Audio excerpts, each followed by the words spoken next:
In today's video, binge eating during contest prep.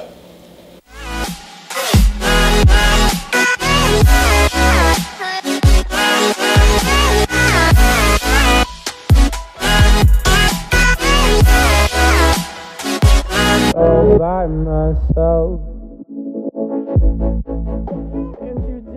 Hey guys, what's going on? This is Paul Ravella from ProPhysique.com, and today's video topic is going to be on binge eating during contest prep. Why it happens, what we can do about it, and is it a sign that maybe we shouldn't be competing, or is it something we can work through?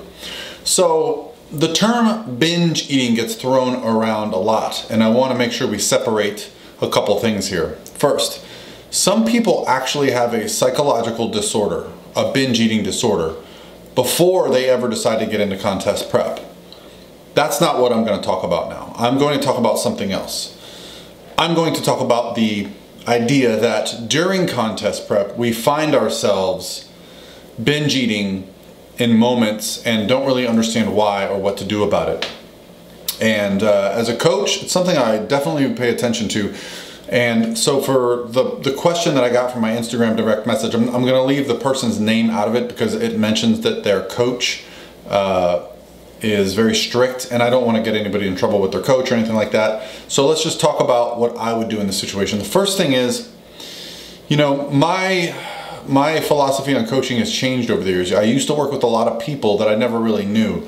Now I have conversations. I have a phone call with every client that I work with before I work with them, so we can make sure we're on the same page. And so the first thing I really try to impart upon people is I'm not here to judge you. I am only here to coach and help you along your way. So if you feel uncomfortable talking to your coach about the fact that you binge ate, that might be an indicator that there's a problem right there. You're hiding it from them. But beyond that, beyond the coach-client relationship, try to find a coach, you know, that you feel comfortable with, because listen, anybody who's ever competed has ate in that manner. We've all done it. It's something that you go through, and it can often be surprising, and you'll find yourself like, wow, why did I eat all that food? I didn't really want it. It's not really satisfying. And then you have to go, okay, well, what's going on here? What's the cause? So generally speaking, binge eating, I've seen the most issues with a very, very strict meal plan that labels food as good or bad. You're either on the plan or you're off the plan. And when I ask my clients that were on a strict meal plan, because I don't coach that way, why, when you eat something that's good, do you just go all out until the next day or until all the food is gone? And they said because they know as soon as they stop eating, they're going back on their diet. And so what I find the best way to get around this is what's called a flexible diet. Now, that is not going to be the solution for every single person in every single situation. Sometimes it just comes down to the fact that you are restricting calories, you're doing a ton of cardio, and you're stressed out, and the fatigue of contest prep, sometimes it wears on us, and usually at the end of the day, when you've had a hard day at work, you had a hard day in the gym, your calories are low, you can get some satisfaction from some food. So we can deal with that a little bit. But what I really want to talk about with flexible dieting is the idea that we no longer look at food or good or bad. And a lot of people might be shaking their head at me right now, but there are bad foods, coach. There are bad foods. No, there's not. There's only bad foods if you have an allergy to them, or if they cause you distress, or if they hurt your body. Anything else is just calories, okay? And labeling something good or bad does not benefit you in any way. Sure, there are foods during contest prep that are going to be better choices, okay? They're gonna have more macronutrients, they're gonna be more whole food, they're gonna provide greater satiety, more fiber, things like this. But there's nothing inherently bad about sugar. I eat a ton of sugar. I'm fine, okay? But I also understand where it fits in the balance, okay? I have a budget of my calories. That budget allows me to fit some things in if I need to. Is it better to be 100% on your diet for 6 weeks and then blow it out for a whole day because you couldn't fit any sugar in? Or is it better to be on your diet all the time and just fit some sugar in? Because I got news for you, boys and girls.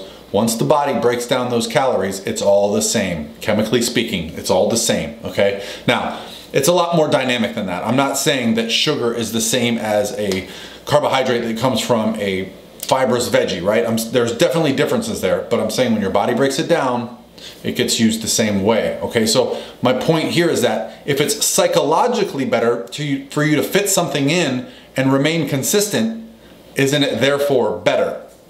The answer, shake your head with me, is yes. So when it comes to binge eating during contest prep, that's usually what I find to be the most common issue, is that you are afraid of foods because they are off your list and therefore bad. And when you have something that is off your list and therefore bad, it triggers you to go, well, tomorrow I have to be back on my diet, so let's just keep eating until the cows come home. And when the cows come home, we'll chop them up and eat some steak.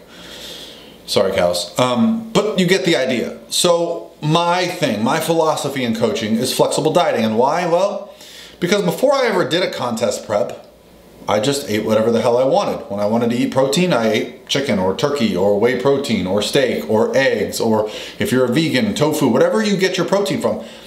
When you get into bodybuilding, you can start to get into these circles where there's these 7 magic foods that you should only eat during contest prep, and you start to get eating disordered thinking, okay? I don't necessarily think these people have an eating disorder, but you get some eating disordered thinking, and it can go down the rabbit hole, and you can start to, a person that ate completely normal before they ever did a competition can now start to get into some patterns where they're not very happy.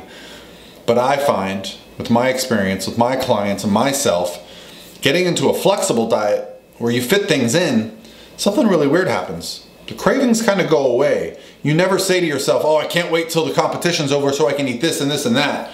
No, it's generally just, I can't wait till the competition's over so I can eat more of what I already eat, okay? There's not this huge change in our lifestyles. Now, that's one scenario. I'm not saying that someone that has a binge eating disorder and then gets into contest prep to control that is not going to make the problem worse. So I would never pretend like contest prep is a good idea for somebody who is actually diagnosed with an eating disorder, okay? Yes, it's a good idea to go get professional help for any problem that you're having.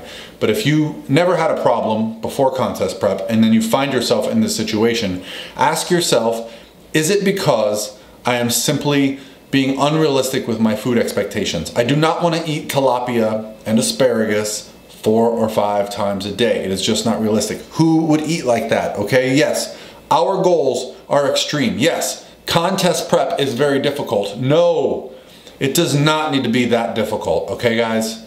So that's gonna be it for me today. Hopefully you guys enjoyed the video. Hopefully you're doing okay with your eating disorder behavior. If you clicked on this video, hopefully you found it valuable. I do have a resource for you guys, and it's someone that I refer my clients to or anyone that asks me about. And her name is Dr. Corey Probst. I'll put her email below, corey@thedietdoc.com.